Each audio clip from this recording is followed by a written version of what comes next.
Hey, what's up? I'm shooting in the TV room because the family room surround sound's on and we can't hear a thing even in the studio. I want to talk about uplighting a bit today. A lot of people want to get into it. A lot of people send me messages on Facebook or through emails or even YouTube and ask me what they should buy because they want to get into uplighting and they don't want to spend too much money. So what do? Well, I had a guy today, and this happens a lot actually. He said, yeah, I want to get into it. I don't want to do huge events. But, you know, is RGB okay? I'm like, well, yeah, RGB is good. You can't do pastels because you don't have white, and you can't do a proper amber because you really need an amber bulb to do a real good amber. But, yeah, you can do it. He said, okay, well, I want to start with like 40. And I thought to myself, you know, the biggest uplighting gig I ever did, I used under 20 lights. And that was a room for like 300 people, and the room was huge. So I think a lot of people aren't really understanding why you uplight or what the concept of uplighting is. Technically, if we took this entire wall and we made it green and we put the lights down below and shot them up, we'd be uplighting the wall. But I think for our purposes as DJs and trying to beautify a room that maybe needs a little pop, or maybe a room that's beautiful already, but in the dark some things could be accented, exactly that. You need to accent those things. Corners, perfect. Uplight a corner and you accent the corner.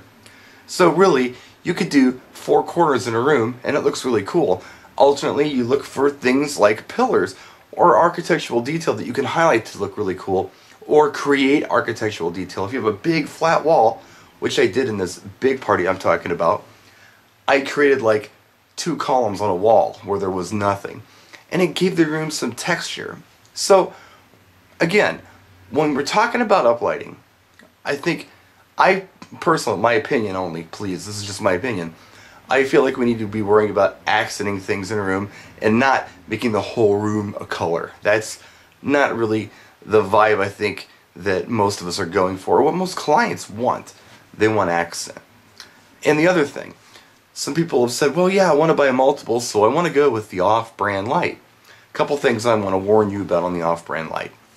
A lot of this stuff is imported by who knows who. Quality control isn't done on it, and believe it or not, a lot of these, I guess, cheap lights use diodes that are B stock. So your brand name companies go in to the place who makes the diodes, they pick the best diodes, the best runs of diodes, and put them into their lights.